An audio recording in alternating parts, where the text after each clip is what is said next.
मैं सभी को नमन करता हूँ और आपके अंदर जो दिव्य परमात्मा है उनको भी मेरा नमन स्वीकार करें। जय सीताराम, जय सीताराम, जय सीताराम। आज हम लोग मंत्र युग को इसको शुरुआत कर रहे हैं। आखिर ये मंत्र युग क्या है? एक ऐसी विद्या जो कि आदर्श रूप से जो स्थित थी उपासना के अंगभूत।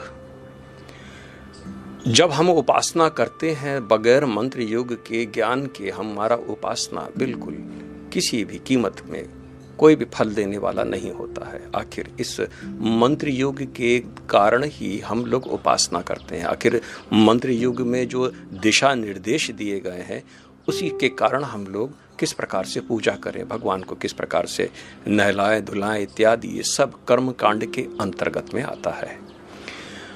ध्यानपूर्वक देखें तो इस कर्म कांड के पीछे बहुत झगड़े हमेशा होते रहते हैं। कोई कहता है कि मेरी साधना श्रेष्ठ, अगले की साधना श्रेष्ठ नहीं। और इस प्रकार से इस भारत भूमंडल के अंतर्गत ही हर प्रकार की जो कंपैरिजन है कि मेरी पूजा तुमसे अच्छी, तुम्हारी पूजा उससे बेहतर, और इस प्रकार से सब लोग इसी प्रकार से एक आचार का दूसरे आचार के साथ मतभेद होता है, वो उसके आचरण का। और इस प्रकार से मंत्र और उपासना इस प्रकार से हो गया जैसे भगवान कोई और नहीं, जैसे हमारे अपने निजी सेक्रेटरी या निजी इत्यादि। उस प्रकार से हम भगवान को वैसे स्वरूप में नहीं देखते हैं। हमको ऐसा लगता है कि भगवान हमारे अपने हैं, उनके ऊपर क्रोध कर लो, उनके ऊपर नाराज हो लो, और जो कुछ भी उनके साथ हमारे रिश्ते हो सकते हैं सब रिश्ते जोड़ लो। अज्ञानता की कोई सीमा नहीं है, और इस अज्ञानता के द्वारा किए हुए कृत्य केवल और केवल आपको ही नुकसान पहुंचाते हैं। क्योंकि अगर भगवान है तो आपका उनके प्रति आचरण भी उचित होना चाहिए। अगर भगवान नहीं है तो फिर उपासना ही नहीं है। और जब भगवान, हम सभी लोग मानते हैं भगवान को और किसी न किसी रूप से उनको आराधना करते हैं, लेकिन ये सब बातें सुनी सुनाई है। आखिर कर्म भी 5 प्रकार के, कर्म भूमि भी। एक तो अपने मन के द्वारा किया गया हुआ सोच के अनुसार जो हमको सही लगता है, अपने हिसाब से ही हमने नियम बना लेते हैं। अपने हिसाब से किस प्रकार से हमको करना है, अपने नियम बना लिए, और उसमें लॉजिक इलॉजिक जो कुछ भी है लगा के अपने को सेटिस्फाई करके एक नई पद्धति के अनुसार हम लोग करते हैं। फिर देखते हैं हाँ ऐसे और भी लोग करते हैं, चलो ठीक है हम भी इसी प्रकार से करें। और यही चलन एक परिवार से दूसरे परिवार, दूसरे परिवार से तीसरे परिवार, और ये परंपरा के रूप में स्थित होना आरंभ हो गया। ये सबसे निचली कर्म भूमि है उपासना की, जिसको हम लोग तंत्र के रूप में जानते हैं। आखिर तंत्र क्या है? जो मन के द्वारा अपने बगैर लॉजिक, बगैर किसी प्रमाण के, केवल मन जैसा चाहता है, मन के हिसाब से बलि कहीं लिखी है तो उस अर्थ का अनर्थ आदमी कर लेता है, और वो सच में एक गाय या बैल या कोई बछड़ा या एक जानवर को भी, मनुष्य को भी वो गर्दन काट के भगवान को प्रसन्न करने की कोशिश करते हैं। ये सब मूढ़ता है, यानी अज्ञानता। क्या मंत्र योग इस चीजों को इजाजत देता है? आखिर ये मंत्र योग इतने काल से विलुप्त क्यों था? क्योंकि ये गुरु शिष्य परंपरा के अंतर्गत था। इसी परंपरा को नष्ट करने के लिए, चाहे आप आक्रमणकारी या आक्रांता, या आप कह सकते हैं कि चर्च के लोग, इस प्रकार से हमारे सनातन साहित्य को नष्ट करने में लग गए। जैसे बौद्ध का पूरा जितना भी शास्त्र है सब तंत्र का ही है।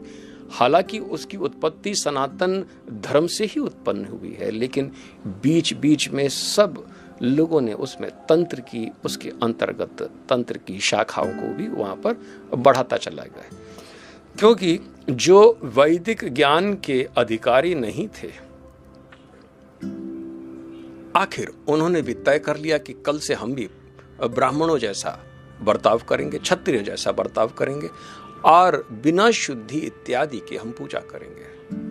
और ऐसी स्थिति पर जो ब्राह्मणों को देख देख कर जो सीखे हैं वो लोग, या किसी को तपस्या करते हुए सीखे हैं, या सुनी सुनाई बातों को उन्होंने ग्रहण किया, उसके कारण ही सब लोग आज पूरी भूमि में सभी लोग उपासना में लगे हैं। और उपासना केवल जानवर को छोड़कर हर मनुष्य, जितना से वे निकृष्ट मनुष्य है, वो भी उपासना में लगा हुआ है।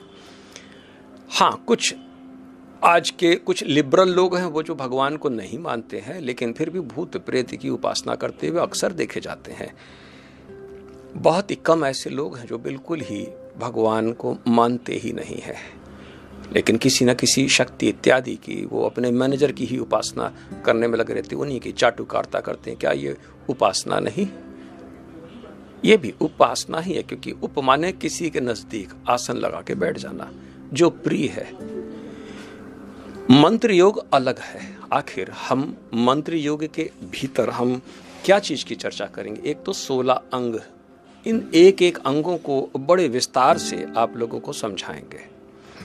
दूसरी चीज कि आखिर मंत्र किस प्रकार से क्या कैसे कार्य करता है, यानी मंत्र का विज्ञान भी बताएंगे। आखिर मंत्र की उत्पत्ति कैसे हुई और मंत्र को सही तरीके से करने का क्या विधान है, ये भी हम आपको बताएंगे। इसके अलावा उपासना के अंतर्गत जो हमको शब्दावली है, जो हम कहते हैं कि टर्मिनोलॉजी, इन शब्दों को भी हम आपको बताएंगे। आखिर इनका क्या मतलब होता है, मार्जन मंत्र क्या होते, अगमर्षण मंत्र क्या होते, दिक्शुद्धि और ऋषि आदि न्यास क्या सब चीजें होती हैं, ये 7 अधिकार, पुरस्चरण विधि, अभिषेक, महाअभिषेक, महापुरस्चरण, इस प्रकार की जो कुछ भी शब्द होंगे, इसके विषय में हम आपको पूरे विस्तार, जैसे उपचार, लोगों को नहीं मालूम किस प्रकार से उपचार, आसन भेद इत्यादि, ये सब हम आपको बताएंगे। इसके अलावा उपासना के अंतर्गत कर्म कांड को भी आप प्राप्त करेंगे, इसका ज्ञान भी। लेकिन कर्म कांड के सभी लोग अधिकारी नहीं होते हैं। कर्म कांड के अधिकारी वही जो कि जिन्होंने यज्ञोपवीत को धारण किया है। तो जो मनुष्य यज्ञोपवीत को धारण नहीं किया है वो कर्म कांड के अधिकारी नहीं, इसके विषय भी हम आपको बताएंगे।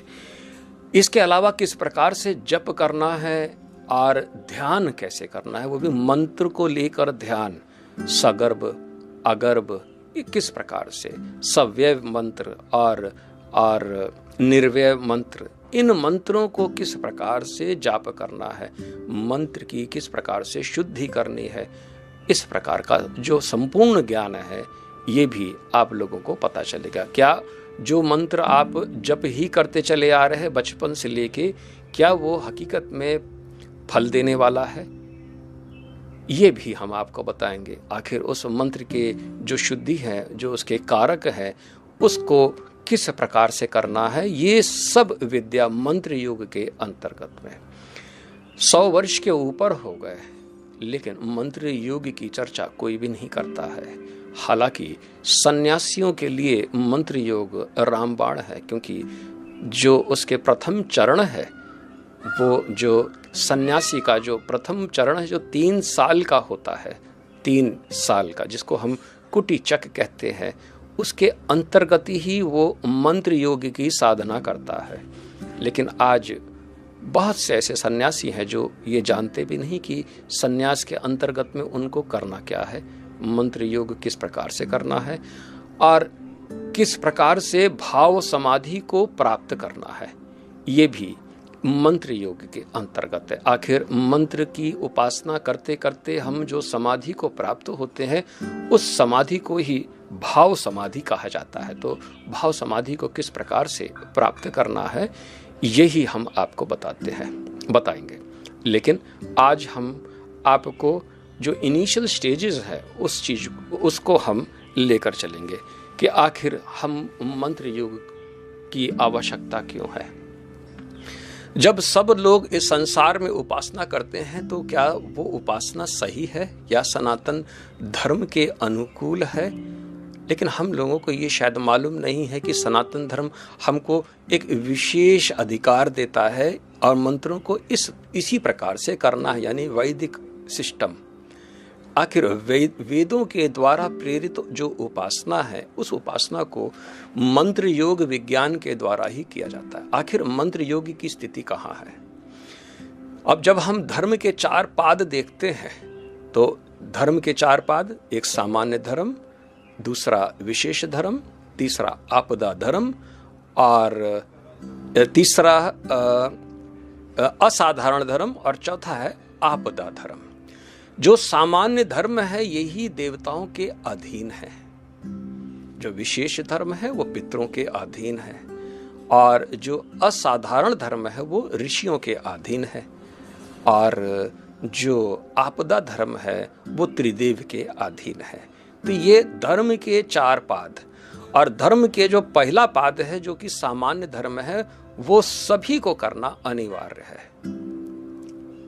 विशेष धर्म तो सब के लिए अलग अलग हो जाता है, जैसे राजा का धर्म अलग, प्रजा का धर्म अलग, नारी का धर्म अलग और एक ब्राह्मण का धर्म अलग।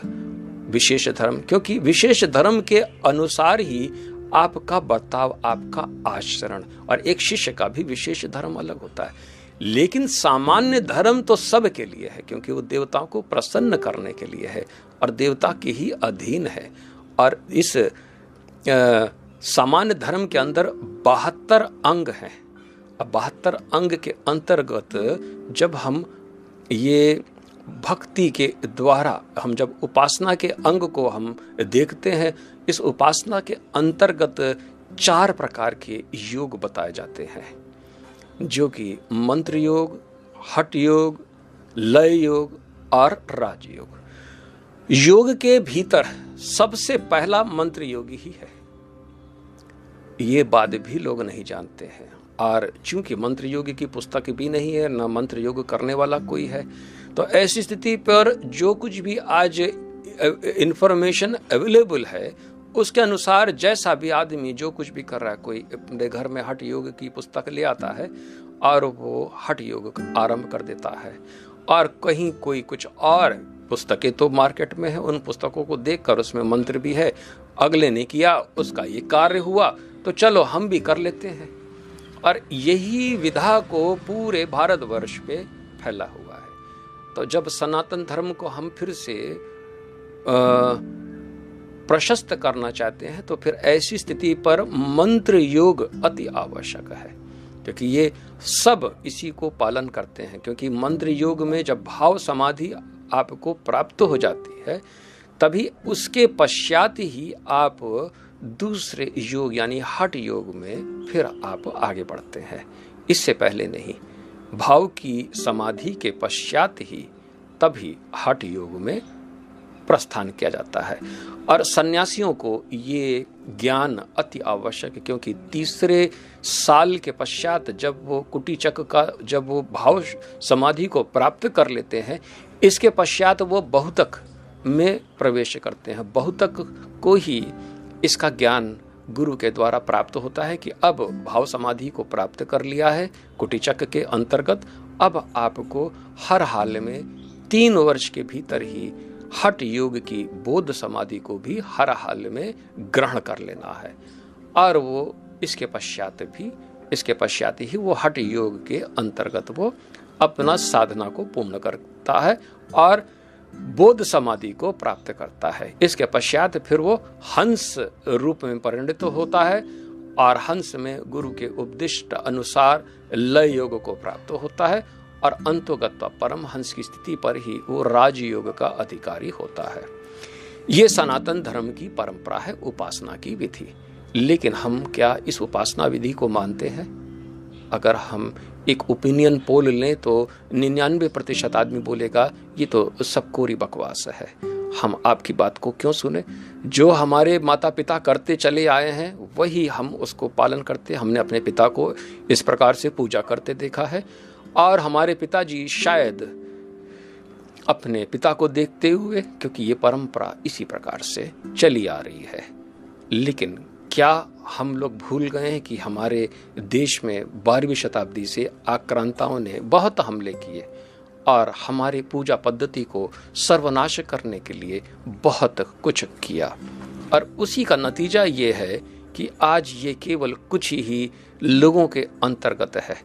सन्यासी और सब जो कुछ भी है, किसी को इसका ज्ञान नहीं है कि आखिर मंत्र योग उपासना की कुछ न कुछ अंग को लेकर सब लोग आगे बढ़ते जा रहे हैं, लेकिन किस प्रकार से उपासना करनी है किसी को नहीं मालूम है। तो मंत्र योग के साधना सबके लिए है क्या, ये भी हमको मंत्र योग के अंतर्गत हमको पता चल जाता है। आज अगर हम ध्यान पूर्वक देखें तो गायत्री मंत्र एक बच्चा कहता है, और गायत्री मंत्र का अधिकारी वही जिसने यज्ञोपवीत को धारण किया है। और गायत्री मंत्र भी श्रापित होने के कारण किस प्रकार से ये 1 पद, 2 पद, 3 पद, 4 पद और इसके अलावा भी और भी पद गायत्री को किस प्रकार से सम्मिलित करके उपासना की जाती है, ये गायत्री मंत्र के विज्ञान के अंतर्गत ही ये विद्या प्राप्त होती है। लेकिन लोग सब जैसा चाहते हैं गायत्री मंत्र को बोलते हैं। क्या गायत्री मंत्र फलित होगी या उसके कारण आपको नुकसान होगा, ये भी हम आपको बताएंगे।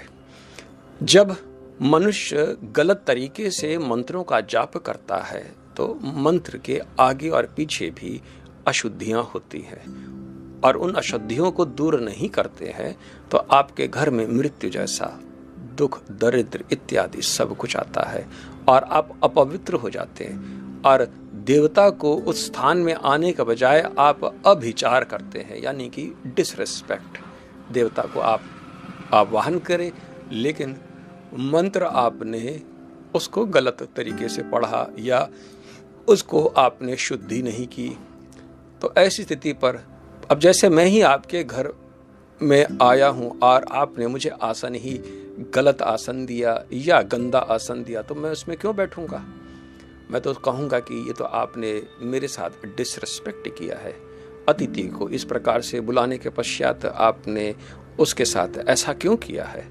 हालांकि देवता ये बोलते नहीं, लेकिन देवता आते ही नहीं है। आपको लगता है कि आपने पूजा कर ली, देवता आ गए और आपने उसके पश्चात भोजन बनाया, सब लोगों ने मिलकर खाया, लेकिन उसका क्या परिणाम जब देवता ही नहीं आए? बगैर संकल्प के पूजा करना,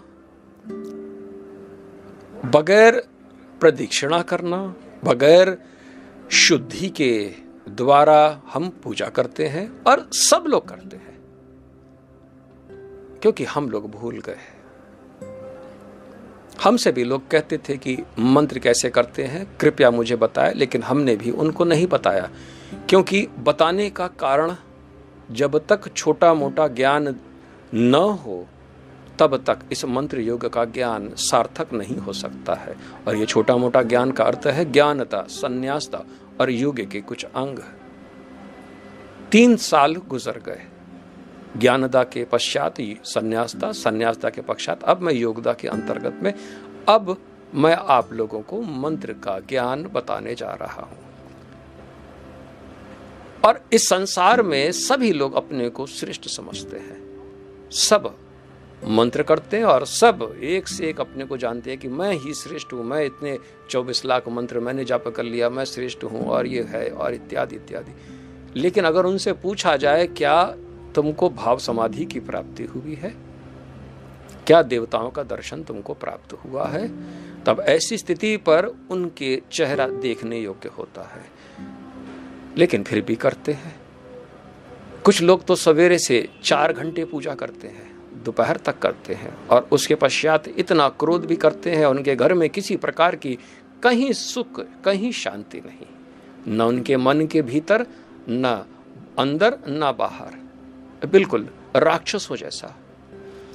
हमको ये भी नहीं मालूम कि आखिर हम लोग मस्तक में जो चंदन इत्यादि टीका लगाते हैं, ऊर्ध्व पुंड लगाते हैं, आखिर ये कैसे लगाना है, किसके लिए है और किसके लिए नहीं है, कुछ भी नहीं मालूम हम लोगों को। लेकिन हम करते हैं, अगले को देख लिया उसने भी तिलक लगाया तो हम भी तिलक लगा लें। अब तो एक मुहिम भी चली है कि अगर आपके घर में कोई आए तो आप ब्राह्मण हो या आप क्षत्रिय हो, चाहे वैश्य हो, हिंदू हो, तो आप उनको तिलक लगाएं।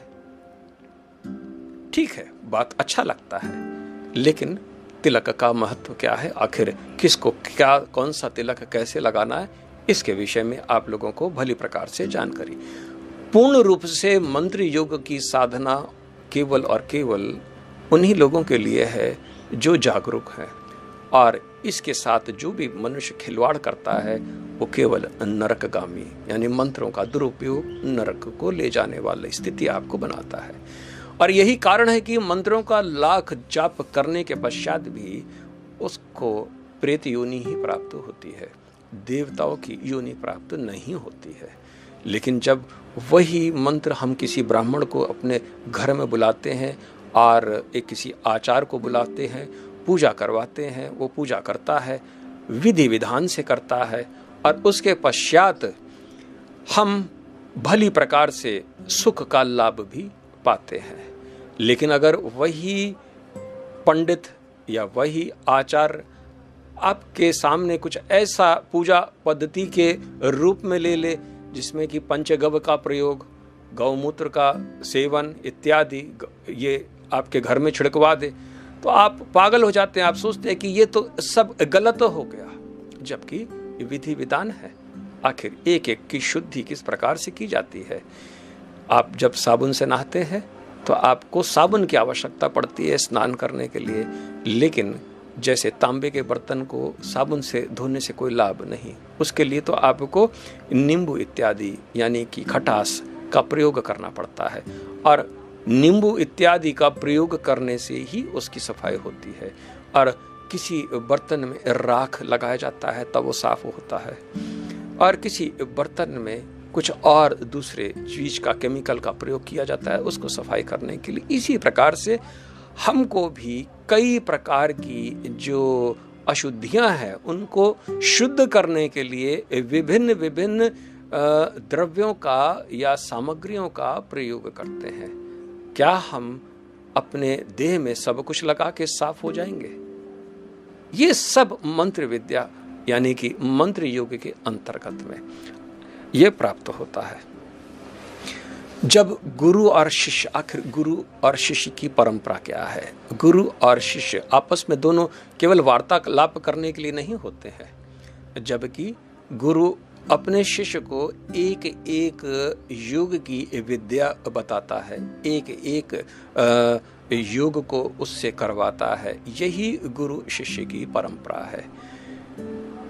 गुरु शिष्य की परंपरा वो नहीं है कि हम आपको एक मंत्र आज दे दें कान में फूंक के, बस मैं आपसे कह दूं कि अब इस मंत्र को करते रहना, कोई भी अब कुछ करना नहीं है तुमको, केवल मंत्र करते रहोगे तो एक दिन तुमको मोक्ष प्राप्त हो जाएगा। ये सब अनर्थकारी गुरु हैं, और आपका भी वो केवल समय बर्बाद कर रहे हैं और अपने को पुजवा रहे हैं। आपका धन धीमे धीमे वो लेते रहेंगे, अपने को पुजवाते रहेंगे, और एक समाज में उनकी इज्जत हो जाती है। छोटी छोटी क्षुद्र सामुद्रिक शक्तियां और कुछ शक्तियों का प्रयोग करके आपके भविष्य इत्यादि का बता देंगे, आपको लगेगा भैया यही सब सही है बस। लेकिन किसी एक आचार्य को बुला के उससे पूछे कि भाई ये तुमने जो पूजा पाठ किया है कृपया मुझे बताएं, तो वो आपको बताएगा भी नहीं। क्यों बताए? क्योंकि पूजा पाठ की विधि जो बताता है किसी को भी, उससे उसके फल का नाश हो जाता है। जब ये गुरु शिष्य परंपरा के अधीन है तो ये गुरु शिष्य परंपरा के द्वारा ही इसको ग्रहण करना है। रास्ते फिरते, चलते, उठते, बैठते इसका ज्ञान लेना आपको जानलेवा साबित होगा, नुकसान के सिवा और कुछ नहीं। मंदिर में अगले ने हनुमान चालीसा पढ़ा, और पूरे भारत भर में आजकल हनुमान चालीसा पढ़ा जा रहा है, तो आप भी सोचते चलो हम भी हनुमान चालीसा पढ़ेंगे। एक बार नहीं, एक साथ 100 बार की हम संकल्प लेते हैं और मन के द्वारा उसको हम करते हैं। फिर थोड़ी देर के पश्चात कहते हैं कि हाँ शायद मुझे शांति प्राप्त हो गई। क्या इससे कोई लाभ है? मन के द्वारा कल्पित या किसी के द्वारा आपको बताया गया, या रास्ते फिरते कोई मिल गया जिसके कारण आपको पता चला, या आपकी दृष्टि ने जो देखा उसके द्वारा आपने जो कर्म को आपने अपनाया, उपासना के कर्म को अपनाया, तो आप ये समझ लीजिए भली प्रकार से वो केवल और केवल नुकसान देने वाला ही है, क्योंकि इसके अंदर 16 अंग है। अगर आपके पास भी कोई आचार आके एक विशेष पूजा करवा गया, षोडशोपचार के हिसाब से पूजा करवा दिया, उसने किताब देखी, किताब के अंतर्गत में तुरंत उसने केवल वहाँ पर 4 या 6 अंगों का ही प्रयोग किया और बस आप सोच लेंगे कि ये 4-6 अंग यही सबसे श्रेष्ठ है, इसी को आपने रिकॉर्ड कर लिया, जैसे उसने किया उसी प्रकार से हम भी कर लें, तो आप समझ लीजिए कि आप गर्त की दिशा में जा रहे हैं। मंत्र योग केवल गुरु और शिष्य की परंपरा से ही प्राप्त और उसी के द्वारा ही ये बोध क्या बोलते भाव समाधि, उसी के द्वारा ही ये प्राप्त होता है। मैं इसीलिए कभी अभी तक किसी को मैंने शिष्य भी नहीं बनाया। कोई मैं क्यों बनाऊं? क्योंकि ये विद्या यूं ही नहीं प्राप्त होती है। आप लोग आज जो भी सुन रहे हैं, क्या आप लोग क्या पूजा पाठ नहीं करते हैं? सभी लोग पूजा करते हैं, सभी लोग पाठ करते हैं, लेकिन क्या हकीकत में आपकी पूजा पाठ आपको कोई फल दे रहा है?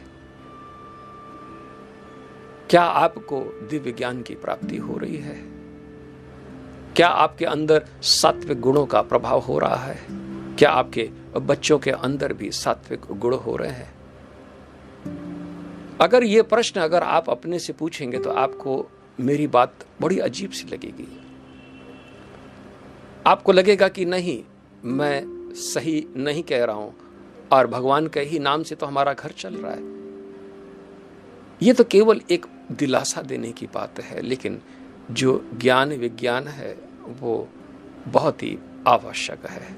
अपने को कब तक दिलासा देते रहोगे?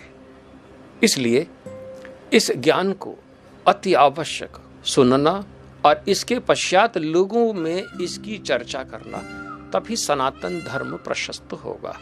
केवल जय श्री राम चिल्लाने इत्यादि से हम हिंदू नहीं हो जाते हैं, जबकि हमारी उपासना पद्धति अगर क्रिश्चियन हो या मुसलमान से संबंधित हो या बौद्ध की उपासना पद्धति को अगर हम अपनाए हुए हैं या हम एक मिश्रित उपासना पद्धति को अपनाए हुए हैं, तो आप समझ लीजिए कि आप सनातनी है ही नहीं, आप सनातन धर्म को मानते ही नहीं, क्योंकि आपके मन ने जैसी कल्पना कर ली वहीं से आपने सोचा कि यही धर्म के अंग है, इसी को मैं करूंगा।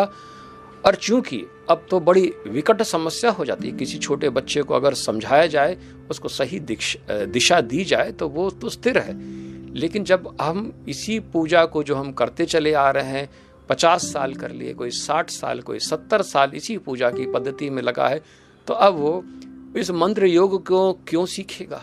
वो कहेगा कि ये तो मंत्र योग बोलने वाला ही, ये तो यही ढोंगी है, जबकि ऐसा नहीं। मंत्र योग जो शाश्वत है, इसी के ब्रह्मा जी ने भी मंत्र योग की उपासना करते हुए इस सृष्टि की रचना करी। मंत्र योग के कारण ही वशिष्ठ मुनि कहलाए। अब मंत्र योग की साधना से विश्वामित्र ने नूतन सृष्टि की और मंत्र योग के ही माध्यम से शुक्राचार्य जी ने भी, और उन्होंने समस्त विद्याओं को और संजीवनी विद्या भी उन्होंने प्राप्त की, और मंत्र योग के द्वारा ही अपने इष्ट देवताओं का उन्होंने दर्शन किया। इसी मंत्र योग के कारण ही भगवान श्री राम भी दिव्य अस्त्र और शस्त्रों को उनको प्राप्ति हुई। तो ये मंत्र योग के विज्ञान को जानना समझना अति आवश्यक है, क्योंकि अब मंत्र योग के पश्चात आपकी जिंदगी बदल जाएगी, पूजा की पद्धति बदल जाएगी और पूजा के जो साधन वो सब आपके बदल जाएंगे। पूजा करते रहेंगे आप, लेकिन अब पूजा की विधि बदल जाएंगे। क्या सही है क्या गलत है, इसको भली प्रकार से आपको विचार करना है और अब नई पद्धति को आचरण में लेना है। सोच समझ के देवताओं को पुकारना है। कुंती ने भी एक गलती करी थी। दुर्वासा ऋषि ने उनको एक मंत्र दिया था, एक विधि दी थी, जिसके कारण जब भी उसका वो प्रयोग करती तो देवता सामने आ जाते। और उन्होंने एक बार देखा कि ऐसा तो नहीं, ये विद्या बेकार है, और उन्होंने उसका प्रयोग कर दिया। अब जब प्रयोग कर दिया तो सबसे पहले सूर्य भगवान को ही उन्होंने बुला लिया। तो सूर्य भगवान आए और उन्होंने कहा तो मैं तो आया हूं तो तुमको तो फल देकर ही जाऊंगा, क्योंकि इस मंत्र के द्वारा तुमने मुझे बुलाया है तो मुझे फल तो अवश्य, और ऐसी स्थिति पर मैं तुमको अपने ही तेज स्वरूप एक दिव्य पुत्र तुमको देकर जाता हूं, और लेकिन उनकी योनि को मैं तुम्हारी योनि को दूषित नहीं करूंगा। ऐसी स्थिति पर भगवान सूर्य ने अपने तेज कुंती के गर्भ में डाल दिया, लेकिन कुंती जी उसको संभाल ना पाई। उन्होंने लोक लज्जा के कारण उस अपने पुत्र कर्ण को उन्होंने नदी में बहा दिया। हालांकि कर्ण फिर भी जीवित रहा।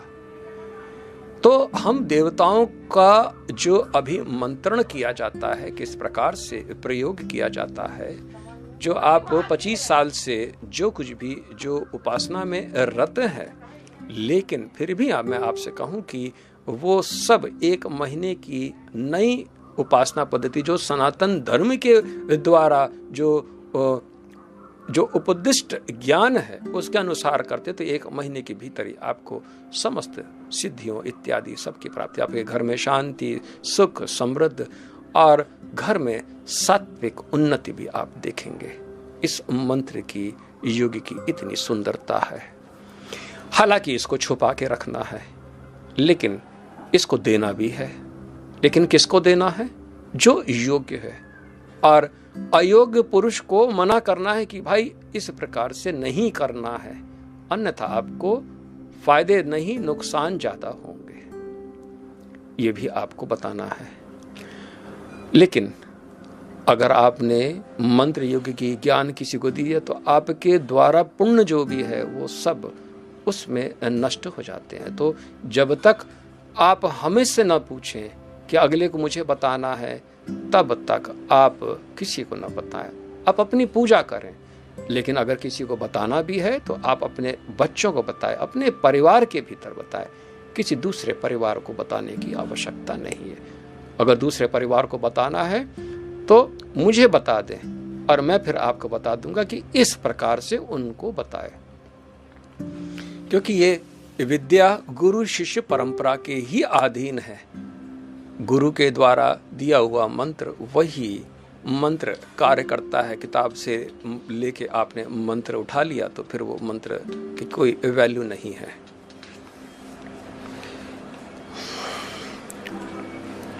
एक मंत्र के अंदर आप अंदाज नहीं लगा सकते, एक मंत्र के अंदर 100 एटम बम भी सब बेकार है।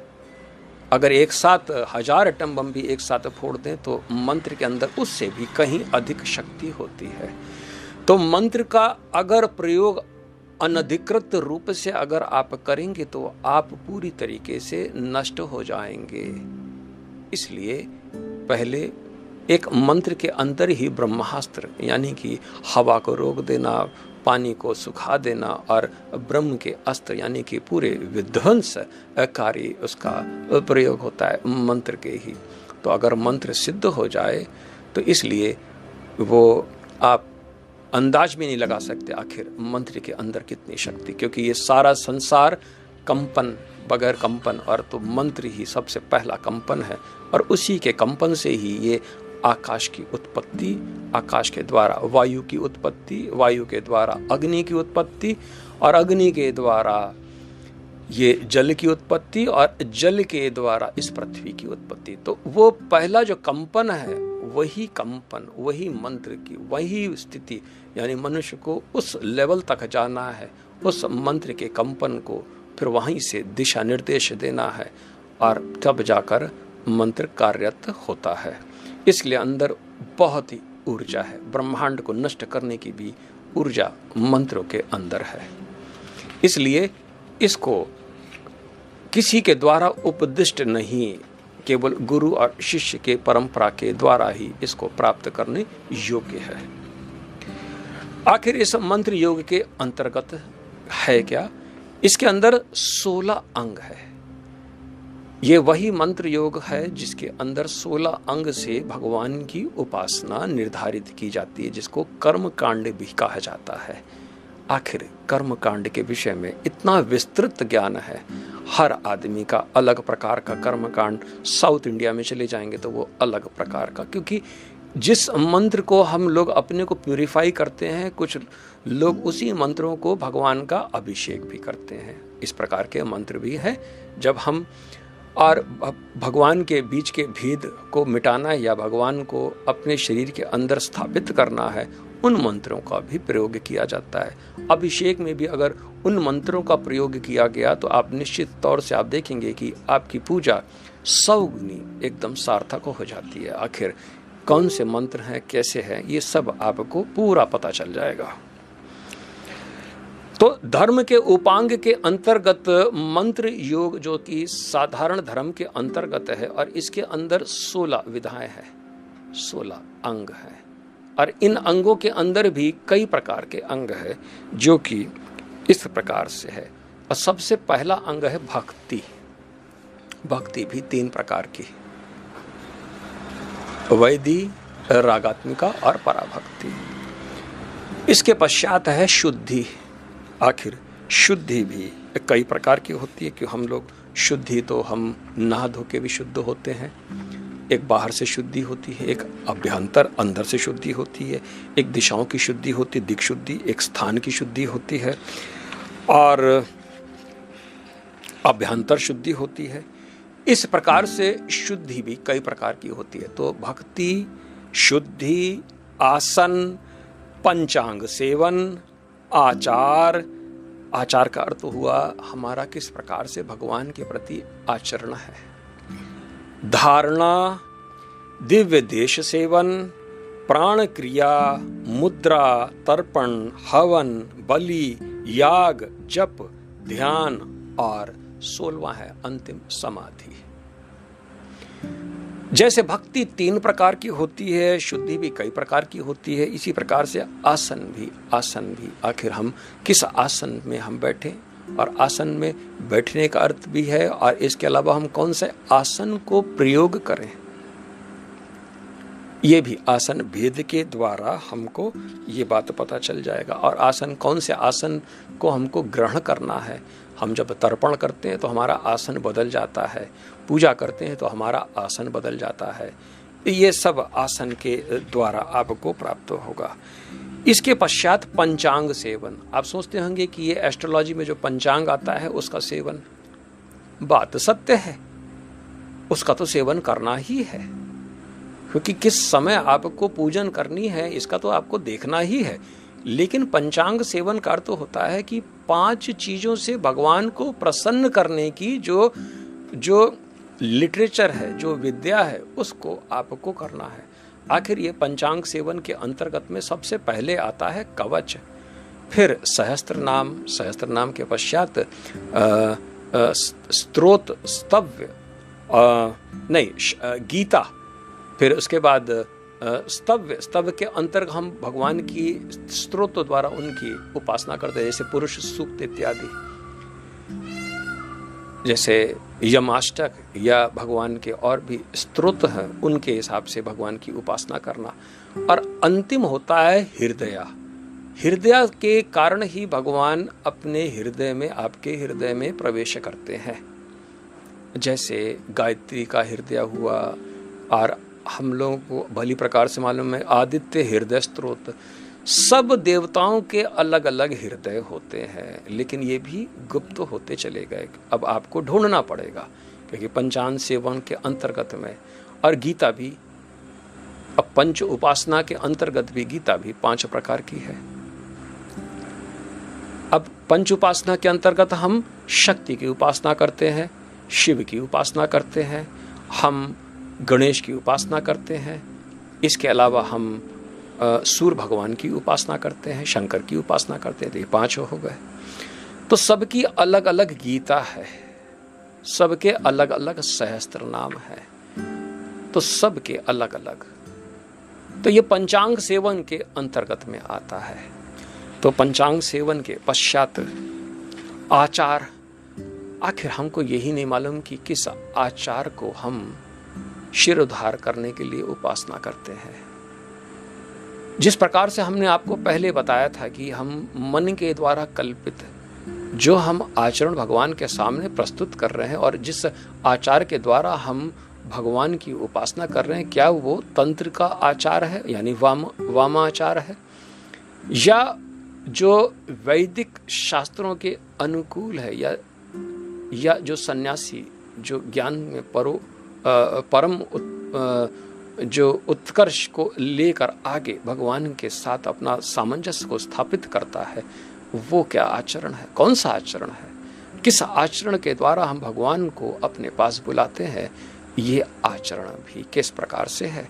तो ये आपका बिहेवियर बहुत ही इंपॉर्टेंट है, क्योंकि अगर तामसी बिहेवियर है तब तो फिर आप निश्चित तौर से भगवान को बुलाने के बजाय आप भगवान को पुकारेंगे, लेकिन भगवान का रूप कोई लेके दूसरा आ जाए, क्योंकि वहां भगवान तो आने नहीं,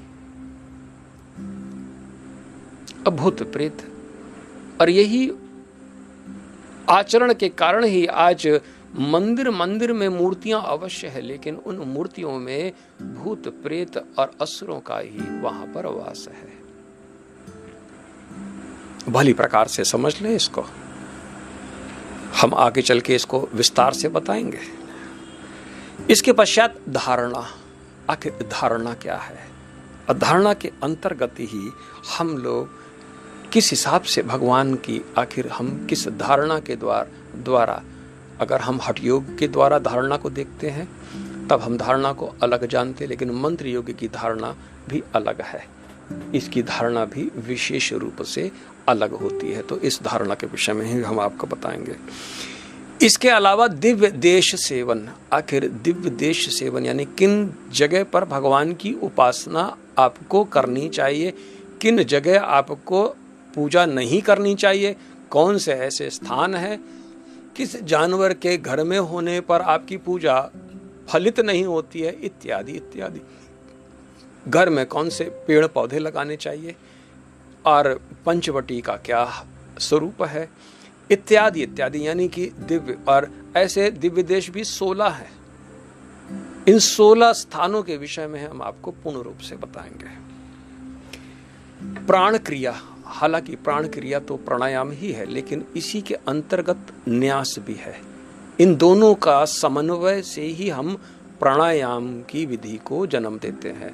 तो ये मंत्र योग के अंतर्गत में इस सब प्रकार के जो न्यास है, कर्ण न्यास, ऋषि आदि न्यास, मातृका न्यास, हाँ, और इसी प्रकार से हृदय न्यास इत्यादि सब न्यास को प्राणायाम के द्वारा और प्राणायाम दोनों मिलाकर इसको प्राण क्रिया के अंतर्गत में।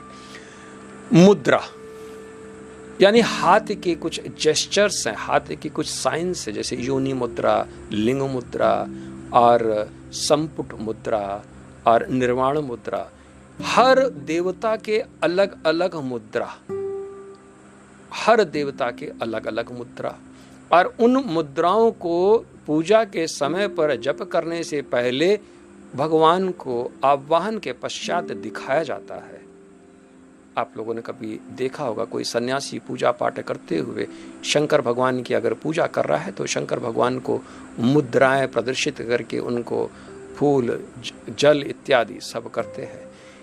ये मुद्रा प्रदर्शन करने से भगवान हंसते हैं, भगवान को अच्छा लगता है, भगवान को प्रसन्न करते हैं। तो जो आप 10 साल में कर पा रहे हैं, अगर मुद्रा के द्वारा, अगर मुद्रा आपने प्रैक्टिस कर लिया तो उन मुद्राओं के द्वारा ही भगवान आपके समस्त कार्य को पूर्ण करते हैं। इन मुद्राओं के ही हाथ से प्रयोग करने से भूत प्रेत पिशाच इत्यादि सब दूर हो जाते हैं, क्योंकि मुद्रा जब आप धारण करते हैं और उसके अंदर भाव को लेकर आप करते हैं तो फिर ये संसार में सब आपसे भयभीत तो हो जाएंगे अगर वो आपको नुकसान पहुंचाना चाहते हैं। क्योंकि भगवान जो इष्ट देव है सब, अब जैसे गायत्री के 24 मुद्रा जप से पहले और 8 मुद्रा जप के बाद आपको करने ही करने हैं। इसी प्रकार से भगवान विष्णु की उपासना करने से पहले आपको जो भी उनकी शंख मुद्रा, चक्र मुद्रा इत्यादि सबको दिखाना है, और इसके पश्चात भी शंकर भगवान की मुद्रा अलग, ये सब उनको प्रसन्न करने के लिए इसको भी हम विस्तार से आपको बताएंगे। मुद्रा के पश्चात तर्पण। आखिर तर्पण कैसे करना है? तर्पण करने से भगवान को प्रसन्न करते हैं। 1 महीने भी अगर आपने तर्पण कर लिया तो आप समझ लीजिए कि आपने 10 साल की पूजा आपने 1 महीने के अंदर ही कर लिया। देवता तुरंत प्रसन्न हो जाते हैं। जब हम पितृ तर्पण करते हैं तो पितृ को प्रसन्न करते हैं, साल भर वो प्रसन्न रहते हैं और घर में उन्नति सब कुछ देते हैं। वो धन धान्य उन्नति सब देते हैं। और जिस घर में पितृ का तर्पण नहीं होता उनके घर में राक्षसों का निवास होता है। वहाँ पर उपद्रव और रोग, बीमारी, पागलपन इत्यादि सब कुछ होता है। तो इसी प्रकार से अगर इष्ट देव की तर्पण करें, हालांकि तर्पण भी कई प्रकार के हैं, लेकिन अगर हम इष्ट देवता की तर्पण करें, जैसे कोई गायत्री की पूजन करता है तो गायत्री का तर्पण करे तो गायत्री माँ तो जल्दी प्रसन्न हो जाती है। इसी प्रकार से भगवान विष्णु का तर्पण, इसी प्रकार से सब का तर्पण। तो तर्पण भी विशेषता रूप से भगवान को प्रसन्न करने के लिए इसकी भी विधि है। ये भी करना अति आवश्यक है। ये मंत्र योग के अंतर्गत मनुष्य 16 अंगों से भगवान की जब पूजा करता है तभी वो बोध ये महाभाव समाधि को प्राप्त होता है। इस तर्पण के पश्चात हवन। आखिर हवन की क्या विधि है? किस प्रकार से अग्नि को बुलाना है और किस प्रकार से हमको सामग्रियों के द्वारा किस प्रकार से हमको करना है, ये हवन की विधि है। हवन के पश्चात बलि। आखिर हम भगवान को प्रसन्न करने के लिए उनको कुछ उपहार देते हैं, वही बलि है। अब बलि भी बाहरी और भीतर की भी होती है। इसको भी हम आपको बताएंगे कि किस प्रकार से, यानी भगवान को उपहार के रूप में आप क्या देते हैं, यही बलि। जैसे हम लोग कहते हैं ना कि आज मैं सवेरे से शाम तक व्रत रखूंगा, तो ये व्रत क्या है? ये बलि तो है। भगवान को प्रसन्न करने के लिए हम भगवान आपको, हम आज का भोजन हम नहीं खाएंगे, ये भी बलि के अंतर्गत में। और जानवरों को भी रोटी देना इत्यादि देना, तो ये भी वैश्व देव बलि। इसको भी कैसे करना है ये भी सब हम आपको बताएंगे। याग। आखिर भगवान के सबसे इंपॉर्टेंट है याग। अगर ध्यानपूर्वक देखा जाए तो इनमें जितने भी अभी हमने आपको बताया, इनमें शायद कुछ भी आप नहीं करते, लेकिन याग के विषय में जैसे हम आपको याग के विषय में बताएंगे, आप कहेंगे हाँ यही मेरी पूजा है। यानी हम केवल एक अंग को लेकर चलते हैं। याग के अंतर्गत ही हम भगवान को नहलाते हैं, उनके जो पूजा करते हैं उनका पाठ करते हैं। याग के अंतर ही भगवान को प्रेम करते हैं, उनको भोजन, फूल, वस्त्र इत्यादि सब हम चढ़ाते हैं। तो ये याग के अंतर्गत है। और ये याग भी, इसके भी भेद हैं। एक दोनों भेदों को विषय में हम आपको बताएंगे इस याग के विषय में। याग के पश्चात जप। आखिर जप को कैसे करना है, किस माला का प्रयोग करना है, किस माला निषिद्ध है उसको प्रयोग नहीं करना है, किस दिशा में बैठ के पूजा कर रही हैं, और क्या हम सब करमाला के द्वारा, हम हाथों के द्वारा, आखिर इस करमाला के भी अलग अलग रूप हैं। आखिर इसके अंदर अगर ध्यान पूर्वक देखेंगे तो इसके अंदर 1 2 3 4 5 6 7 8 9 10 11 12 इसके अंदर पोरु है, पोर। लेकिन शक्ति की उपासना में 2 पोर हम छोड़ देते हैं, इसलिए 10 हो जाता है। गायत्री में कोई दूसरे पोर छोड़ देते हैं, शंकर के क्या में दूसरे पोर। इसी पोर को किस प्रकार से करमाला के द्वारा किया जाता है इसकी भी ज्ञान, अगर आप गायत्री मंत्र जप कर रहे हैं और शक्ति के करमाला के द्वारा करेंगे तो गायत्री मंत्र आपका विफल है। या शक्ति के मंत्र से आप शंकर भगवान के मंत्र को प्रयोग कर रहे हैं हाथों का, ये भी आपका सब सर्वनाश हो जाएगा, क्योंकि एक का दूसरे में प्रयोग नहीं कर सकते। जिस प्रकार से केतकी का फूल भगवान शिव को अर्पित नहीं किया जा सकता, जिस प्रकार से दुर्गा माँ को अर्पित नहीं किया जा सकता, जिस प्रकार से तुलसी ये गणेश को अर्पित नहीं की जाती है, जिस प्रकार से अक्षत भगवान को अर्पित नहीं किया जाता है, वो भी विष्णु भगवान को अर्पित नहीं किया जाता। तो आप ये सोचते हैंगे कि अगर किसी और का करमाला के द्वारा जप किया, क्या दूसरे को अर्पित किया जा सकता है? कतई नहीं। आप तो सोचते होंगे कि नहीं, भगवान की हम पूजा कर रहे हैं तो चलो हम इसी को लेकर आगे बढ़ते हैं। केतकी का फूल है, अच्छा है, शंकर भगवान को चढ़ता है तो सब नहीं, सबको चढ़ता है तो शंकर भगवान को क्यों नहीं चढ़ता है? आपने चढ़ा दिया। जो ये 5 संप्रदाय हैं, इनकी अलग अलग विशेष धर्म है। इन 5 संप्रदाय, जो 5 जो संप्रदाय है वो भी उपासना संप्रदाय, यानी शैव, शाक्त, वैष्णव और शौर्य और गणेश, ये जितने भी संप्रदाय हैं, अगर हम आपसे पूछें कि आपका कौन सा संप्रदाय है, मैं सबसे एक एक करके पूछूंगा तो आप लोग बोलेंगे आप लोग वैष्णव हैं। अरे बात तो सत्य है। हमारे पिताजी भी हमसे कहते थे कि हम वैष्णव लोग हैं। आखिर वैष्णव का अर्थ यानी भगवान विष्णु की उपासना करने वाले। लेकिन जब मंत्र योग के द्वारा अगर हम अपने को देखते हैं तो हम अपने को पाते हैं कि हम शाक्त हैं, यानी शक्ति की उपासना करने के लिए। और जिन लोगों ने भी गायत्री मंत्र यानी द्विज कहलाए, जिन्होंने गायत्री मंत्र को ग्रहण किया है, यज्ञोपवीत को धारण किया है, वो सब शाक्त, क्योंकि उसमें गायत्री मंत्र का ही मंत्र तो आपने लिया है। तो जितना भी सनातन धर्म के अंतर्गत में जितने भी लोग हैं, सब शक्ति की ही उपासना करने के योग्य हैं, शाक्त। फिर वैष्णव कैसे हो गए हम लोग? फिर हम शैव कैसे हो गए? फिर हम शौर्य कैसे हो गए? फिर हम गणपति कैसे हो गए?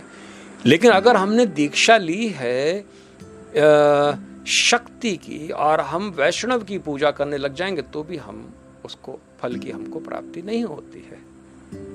यानी फिर से आपको अपने ही स्थान से ही आपको बढ़ना पड़ेगा। आप ऐसा सोच लीजिए कि ब्राह्मण ने अपने कर्मों को छोड़कर शूद्र के भाव को पकड़ लिया। आप ये सोचते होंगे कि ये कैसे हो गया यार, ये तो गड़बड़ हो गया। हम तो यज्ञोपवीत पहनते हैं लेकिन हम कृष्ण को ही अपना इष्ट मानते हैं और कृष्ण को ही हम उपासना करते हैं भली प्रकार से। तो क्या हम फल को प्राप्त नहीं हो सकते? नहीं, आप फल को प्राप्त होते हैं। भगवान की भक्ति आपके अंदर बढ़ती है, लेकिन किसी प्रकार का मंत्र साधना आप नहीं कर पाते हैं। ऐसी स्थिति पर किसी प्रकार का जो मंत्र साधना है वो परिलक्षित नहीं हो पाती, आपको महाभाव समाधि की प्राप्ति नहीं हो पाती है। सभी को सब देवताओं की उपासना करनी है, लेकिन जो सबसे पहले जिसमें हमको मंत्र की दीक्षा का अधिकार प्राप्त हुआ है, सबसे पहले उसको ही हमको करना है। शक्ति से ही समस्त संसार को बढ़ना है और फिर शक्ति के पश्चात ही उस पुरुष तत्व में लीन होना है। उस शक्ति को पुरुष में लीन करना जाता है। ये भी मंत्र योग की साधना के द्वारा ही, अन्यथा माया से छूटोगे कैसे? और माया को छोड़ने के लिए ही हम शक्ति यानी यज्ञोपवीत को धारण करते हैं। तो इस प्रकार से आप जप करने के पश्चात, जप किस प्रकार से, किस माला का प्रयोग इत्यादि करने के पश्चात आप ध्यान इत्यादि भी करते हैं। आखिर ध्यान किस प्रकार से किया जाता है, ये इसकी भी विधि अलग है। मंत्र योग में, हठ योग में ध्यान अलग है। मंत्र योग का ध्यान स्थूल ध्यान है, भगवान का स्वरूप का ध्यान। इसका ध्यान बिल्कुल विचित्र है। हमने कुछ दिन पहले ध्रुव का योग आपको बताया था, राम भगवान का भी हमने योग बताया, जनक को किस प्रकार से और राजा और ऋषि वशिष्ठ को भी किस प्रकार से ज्ञान की उत्पत्ति हुई, काकभूषुंडी जी को भी किस प्रकार से ज्ञान की उत्पत्ति हुई, ये सब हमने आपको बताया। पुराणों के अंतर्गत में भी कई वृत्तांत हैं, प्रहलाद का भी वृत्तांत है, सब कुछ। तो उन्होंने भगवान का किस प्रकार से ध्यान, और ध्यान के अंतर्गत आप अपने मन को भगवान के स्थूल रूप में लगाते हैं। और ये ध्यान भी किस प्रकार से किया जाता है, इसकी भी पूरी विशेष, और आने वाले दिनों में ध्यान के जो क्लासेस होंगे, ये मंत्र योग के ही ध्यान, जो क्योंकि यही उत्तम और श्रेष्ठ है, इसी को हम आपको बताएंगे, आपको लेकर चलेंगे। इसी में ध्यान की कैसे करना है, और एक एक ध्यान किस प्रकार से हम ध्यान के भीतर ही हम पंच उपचार के द्वारा फिर 10 उपचार और षोडश उपचार का ध्यान भी आपको बताएंगे। और ध्यान के पश्चात समाधि, आखिर समाधि को हमको प्राप्त करना, क्योंकि ध्यान से ही अगर धारणा श्रेष्ठ है और इन 16 अंगों का अगर आपने भली प्रकार से पालन कर लिया तो ही आपको भाव समाधि की प्राप्त होती, यानी भगवान के दिव्य दर्शन, और उसी भाव में आप स्थित हो जाते हैं। यानी कि जो शक्ति की उपासना करने पर उसको ये भान हो जाता है कि वही शक्ति है, और जो कृष्ण की उपासना करने वाले को वही प्राप्त हो जाता है कि वही कृष्ण है। इसके पश्चात और भी यानी आपको इस प्रकार का भाव की प्राप्ति हो जाती है, और 5 ही भाव हैं। और जो मनुष्य पिशाचों की पूजा करता है तो वो पिशाची ही हो जाता है, जो प्रेतों की पूजा करता है वो प्रेती ही हो जाता है। लेकिन यहाँ पर हम भाव की बात कर रहे हैं, 5 भाव। इस भाव को प्राप्त हो जाना यही समाधि का लक्षण, क्योंकि जिसके लिए आप जानना चाहते हैं, और इस ध्यान के अंतर्गत जब आपका मंत्र सिद्ध होना होता है तो आखिर मंत्र की सिद्धि जब हो रही होती है तो आपको क्या एक्सपीरियंस होता है ये भी है। आपको मंत्र योग के अंतर्गत आपको ये ज्ञान प्राप्त होता है, यानी मंत्र सिद्ध हो रहा है कि नहीं हो रहा है। अगर मंत्र सिद्ध होना शुरू हो जाए तो मंत्र जब सिद्ध हो जाएगा तब ऐसी स्थिति पर आपको शरीर में क्या होता है क्या नहीं होता है ये भी आपको इसी मंत्र योग के अंतर्गत पूर्ण रूप से आपको पता चल जाएगा। किसी की मंत्र की साधना को भी आप देख सकते हैं, उसको आप करेक्ट कर सकते हैं इस प्रकार से, लेकिन मूड को आप बुद्धिमान नहीं बना सकते। इसलिए मेरा आप सभी लोगों से अनुरोध है कि इस ज्ञान को प्राप्त करने के पश्चात इसको आप स्वतः इसको पालन में लग जाएं। लेकिन किसी मूड को बताने जाएंगे तो आपके ज्ञान को वो छल नहीं कर देगा, क्योंकि इतने वर्षों से करता हुआ उस कार्य को वो कैसे त्याग दे, वो सुनेगा ही नहीं। बड़ा मुश्किल है इस सनातन धर्म को फिर से स्थापित करना, सही ज्ञान को इस समाज में फिर से रखना आसान काम नहीं है, क्योंकि 99% आदमी मूर्ता को प्राप्त है, और मूर्ता को प्राप्त हुआ पुरुष को समझाना बहुत ही कठिन है। इसलिए सबसे पहले आप अपने तेज को बढ़ाएं, क्योंकि मंत्र के द्वारा तेज की वृद्धि होती, और अगर किसी प्रकार का तेज आपके अंदर नहीं है तो आप विफल हैं। तो तेज को बढ़ाना है तो मंत्रों का जाप किस प्रकार से करना है, मंत्र का योग का किस प्रकार से पालन करना है, इसको अब कल से हम एक एक अंग को लेंगे। कल भक्ति और शुद्धि इत्यादि को हम लेके आज मंत्र योग में आज इतना ही। कल से हम एक एक अंग को लेकर आगे बढ़ेंगे। तब तक के लिए मुझे आज्ञा दीजिए। जय सीताराम, जय सीताराम, जय सीताराम।